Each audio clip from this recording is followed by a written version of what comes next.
नमस्ते बच्चों। आज हम बात कर रहे हैं प्राचीन भारत की एशियन हिस्ट्री की।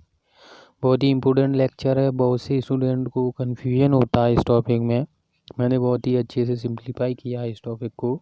आपको जिस लेक्चर को देखना है एक स्टोरी के हिसाब से मैं आपको बताऊंगा, और आपको ऐसा देखना है कि कोई मूवी चल रही है। याद करने की कोशिश बिल्कुल भी मत कीजिएगा। एक बार लेक्चर कंप्लीट हो जाए फिर आप दोबारा प्ले करके उसको याद कर लीजिएगा। और हम लास्ट में क्वेश्चन आंसर टेस्ट भी लगाएंगे जो कि बहुत ही इम्पोर्टेंट है। एक बार जब आप थ्योरी सेक्शन कंप्लीट कर लें उसके बाद वह क्वेश्चन आंसर टेस्ट ज़रूर लगाइएगा, क्योंकि मैंने लास्ट में वह क्वेश्चन इंक्लूड किए हैं जो बहुत बार एग्ज़ाम में पूछे जा चुके हैं और आगे भी पूछे जाएंगे। इस लेक्चर में आपको 5000 साल पहले से स्टार्ट करूँगा, सिंधु सभ्यता से। तो चलिए दोस्तों, हम लेक्चर को स्टार्ट करते हैं। अच्छे से फोकस्ड हो जाइए। चलिए तो फ्रेंड्स, हम बात कर रहे हैं आज से 5000 साल पहले की जो सबसे पुरानी सभ्यता है वो कौन सी है? सिंधु हड़प्पा सभ्यता, इंडस वैली हड़प्पा सिविलाइजेशन, हम उसकी बात कर रहे हैं। तो देखिए, ध्यान से सुनिए। सबसे पुरानी सभ्यता सिंधु सभ्यता है।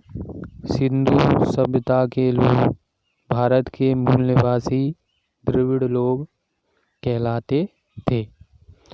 सिंधु सभ्यता का पता कैसे चला? तो 1857 में कराची और लाहौर के बीच रेल पटरी बिछाने के दौरान जॉन ब्रंटन और विलियम ब्रंटन को दो प्राचीन नगरों हड़प्पा और मोहनजोदड़ो का पता लगा, और इस सभ्यता का नाम हड़प्पा इसलिए रखा गया क्योंकि जब इन दो नगरों के बारे में पता चला उसके बाद में जो उत्खनन का काम चालू हुआ, यानी खोदने का काम चालू हुआ, तो पाकिस्तान के पंजाब प्रांत में स्थित हड़प्पा नामक स्थान पर पहली बार उत्खनन यानी खुदाई का काम चालू हुआ। इस वजह से इस सभ्यता का नाम क्या रख दिया गया? हड़प्पा सभ्यता रख दिया गया। हड़प्पा शहर जो किस नदी के किनारे स्थित था? रावी नदी के किनारे स्थित था। हड़प्पा शहर रावी नदी के किनारे स्थित था। मैप में आपको शो हो रहा है कि हड़प्पा शहर किस नदी के किनारे स्थित था? रावी नदी के किनारे स्थित था। चलिए दोस्तों, आगे बात करते हैं कि जबकि मोहनजोदड़ो जो शहर था वो सिंधु नदी के किनारे स्थित था। मोहनजोदड़ो जो शहर था वो किस नदी के किनारे स्थित था? सिंधु नदी के किनारे स्थित था। ये मोहनजोदड़ो शहर है वो सिंधु नदी के किनारे स्थित है। तो आपको दोनों शहरों का पता चल गया। ये क्वेश्चन आंसर आते हैं एग्जाम में कि हड़प्पा शहर किस नदी के किनारे है, मोहनजोदड़ो शहर किस नदी के किनारे है। तो यहाँ से आपको क्लियर हो गया कि हड़प्पा शहर रावी नदी के किनारे स्थित है और मोहनजोदड़ो शहर सिंधु नदी के किनारे स्थित है। अब आगे चलते हैं। उत्खनन के फलस्वरूप बहुत सी जानकारियाँ प्राप्त हुई थी। तकरीबन 5000 साल पहले एक उच्च स्तरीय सभ्यता विकसित हुई थी जिसकी नगर नियोजन व्यवस्था बहुत उच्च कोटि की थी। लोगों को नालियों तथा सड़कों के महत्व का अनुमान था। सिंधु सभ्यता एक नगरीय सभ्यता थी। क्वेश्चन बनता है कि सिंधु सभ्यता कैसी सभ्यता थी? तो सिंधु सभ्यता एक नगरीय सभ्यता थी। यहाँ से आपको क्वेश्चन बनता है। सिंधु सभ्यता के लोग ईंटों का भी प्रयोग करते थे। जो आप मैप में देख रहे हैं ये ईंटों का प्रयोग हो रहा है। सिंधु सभ्यता के लोग ईंटों का प्रयोग करते थे। गुजरात का शहर लोथल सिंधु सभ्यता का एक प्रमुख बंदरगाह है, ये आप देख रहे हैं गुजरात का शहर लोथल है, वो सिंधु सभ्यता का एक प्रमुख बंदरगाह है। क्वेश्चन आता है कि सिंधु सभ्यता में जिस बंदरगाह की खोज हुई थी वो कहाँ पर है, लोथल में है। ठीक है, या सिंधु सभ्यता के दौरान जब खुदाई हुई थी तो लोथल में क्या निकला था, बंदरगाह की खोज हुई थी। नेक्स्ट है कि मोहनजोदड़ो में सबसे बड़ा भवन स्नानागार था। मोहनजोदड़ो में सबसे बड़ा जो भवन था वो कौन सा था, स्नानागार। विशाल स्नानागार ग्रेट बाथ मोहनजोदड़ो में स्थित था। जो आप देख रहे हैं ये आप ऊपर मैप में देख रहे हैं, जो क्या है विशाल स्नानागार है, ग्रेट बाथ बोलते हैं जिसको, वो मोहनजोदड़ो में था। आगे देखते हैं कि कांस्य से बनी नर्तकी की मूर्ति मोहनजोदड़ो से प्राप्त हुई है। ये आप कांस्य की बनी मूर्ति है, ये नर्तकी की, जो मोहनजोदड़ो से प्राप्त हुई है। और उत्खनन के फलस्वरूप ये पता लगाया गया कि सिंधु अर्थव्यवस्था की ताकत क्या थी, कृषि प्लस पशुपालन, यानी ये कृषि पर निर्भर थे और पशुपालन पर निर्भर थे। नेक्स्ट है कि हड़प्पा सभ्यता से अभी तक लोहे की प्राप्ति नहीं हुई थी। इम्पोर्टेंट क्वेश्चन है कि हड़प्पा सभ्यता में कौन सी धातु उपलब्ध नहीं हुई थी, तो वो हुई थी लोहा धातु हड़प्पा सभ्यता में उपलब्ध नहीं हुई थी। ये क्वेश्चन बनता है, बहुत अच्छा क्वेश्चन बनता है, बहुत बार पूछा भी गया है। तो हड़प्पा सभ्यता की बात की जाए तो वहाँ पर सभी धातुओं के अवशेष मिले हैं, बट लोहे के अवशेष नहीं मिले। तो इससे प्रूव होता है कि सिंधु सभ्यता में अभी तक यहाँ पर लोहे की खोज नहीं हुई थी। ओके, वह खेती किया करते थे, तो वह खेती के लिए जो हल यूज किया करते थे वो लकड़ी के हुआ करते थे। वो किसके हुआ करते थे, लकड़ी के। ठीक है ना, लकड़ी के हुआ करते थे। सिंधु सभ्यता के लोगों ने, जो आप देख रहे हैं, सिंधु सभ्यता के लोगों ने सबसे पहले कपास का उत्पादन किया। सिंधु सभ्यता के लोगों ने सबसे पहले किसका उत्पादन किया, कपास का उत्पादन किया। सिंधु सभ्यता के लोगों ने सबसे पहले कपास का उत्पादन किया। देखा जाए कि सिंधु सभ्यता का अंत कैसे हुआ, तो एग्जैक्टली इस बात का अभी तक प्रूव नहीं हुआ है कि सिंधु सभ्यता का अंत किस कारण हुआ, कि किस सिंधु नदी में आई बाढ़ की वजह से हुआ, कि वहाँ पर अकाल पड़ने की वजह से हुआ। इस बात का अभी तक प्रूफ नहीं मिल पाया है कि सिंधु सभ्यता का अंत कैसे हुआ। तो चलिए हमारी स्टोरी को आगे लेके जाते हैं। ये हमने बात की आज से 5000 साल पहले की। उसके बाद समय निकलता गया, भारत में सबसे पहले ईरान के देश के लोगों ने प्रवेश किया, जो कि क्या कहलाए, आर्यंस कहलाए। जो कि क्या कहलाए, आर्यंस कहलाए। इन आर्यंस ने भारत के मूल निवासी द्रविड़ लोगों को युद्ध में पराजित कर दिया और अपना शासन स्थापित कर लिया। ये बात हो रही है दोस्तों आज से 32 साल पहले की बात हो रही है। ओके, तो इन आर्यंस ने अपना शासन स्थापित कर लिया और इनके द्वारा जो सभ्यता बनी थी वह सभ्यता क्या कहलाई, वह सभ्यता कहलाई वैदिक सभ्यता। वो सभ्यता क्या कहलाई, वैदिक सभ्यता। तो वैदिक सभ्यता के बारे में आपको कुछ इम्पोर्टेंट पॉइंट बताता हूँ, ध्यान से सुनिए।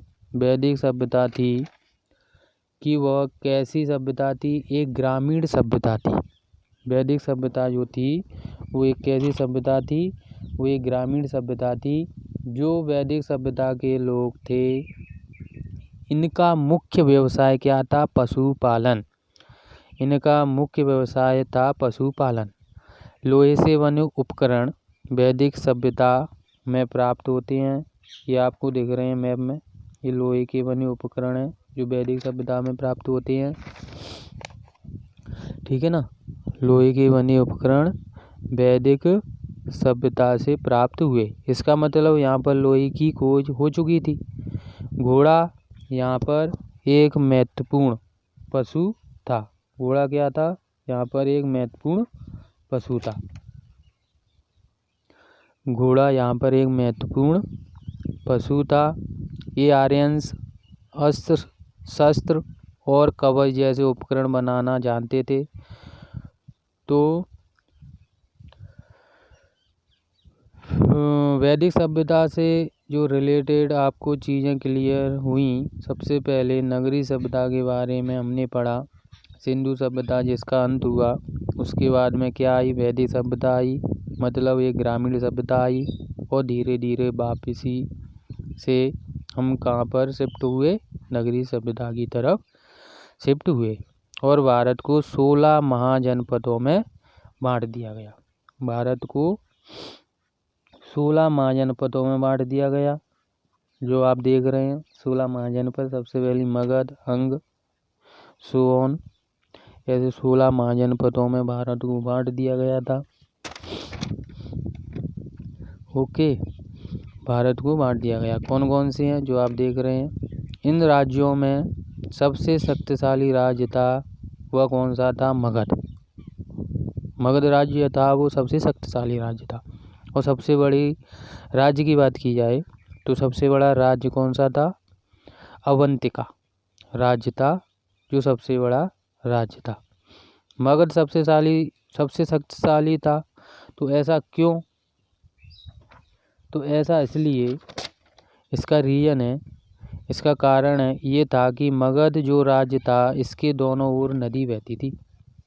इस वजह से यहाँ की जो भूमि थी वह काफ़ी उपजाऊ थी और कृषि योग्य भूमि थी। यानी एग्रीकल्चर यहाँ पर काफ़ी अच्छा होता था। इस वजह से इस राज्य जो था वह अपने आप में एक शक्तिशाली राज्य था। और दोस्तों, विंध्याचल श्रेणी जो है वह देखिए, मैं आपको क्लियर हो रहा होगा कि विंध्याचल श्रेणी जो है वो मगध के पास से बिल्कुल होती हुई निकल रही है। श्रेणी का मतलब क्या होता है? जंगल होता है। तो जो मगध राज्य था पूरा, उनको लकड़ियाँ जो थीं वह अच्छी खासी प्राप्त हो जाया करती थी जंगलों से। और यहाँ के जानवर जो थे वो जंगल के उनके वहाँ अपने युद्ध में उपयोग किया करते थे जानवरों को। हाथियों को पहली बार युद्ध में उपयोग किया वो किस राज्य ने किया था? मगध राज्य ने। ये क्वेश्चन भी आ चुका है कि हाथियों का सबसे पहले उपयोग किस राज्य ने किया था? मगध राज्य ने। ठीक है ना, हाथियों का उपयोग किया था। और हमारा प्राचीन इतिहास है वह पूरा मगध के आसपास ही घूमेगा। तो आप ध्यान से सुनिए इस बात को। यहाँ पर बहुत सारे राजा आए, अलग अलग राजाओं ने यहाँ पर राज्य किया। और उनका उद्देश्य क्या था? जो 16 जनपद थी उन पर कब्जा करना। उनका जो मेन उद्देश्य था वो 16 महाजनपदों पर कब्जा करना ही उन राजाओं का उद्देश्य था। वह कौन था जिसने 16 महाजनपदों पर कब्जा कर लिया था? वो सम्राट अशोक था, जिसने 16 महाजनपदों पर, एकमात्र जो राजा था सम्राट अशोक, जिसने 16 महाजनपदों पर कब्जा कर लिया था। उसके बारे में हम आगे बात करेंगे। एक इम्पोर्टेंट बात सुनिए कि 16 महाजनपदों का उल्लेख एक बौद्ध ग्रंथ में किया गया।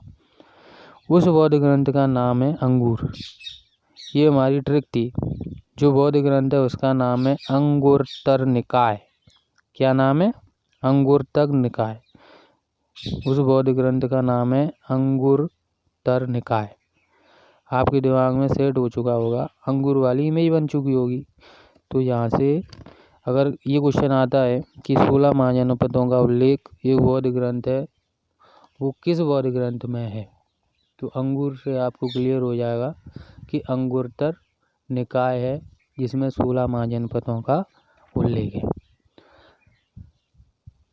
अब हम बात करते हैं, आगे बात करेंगे मगध।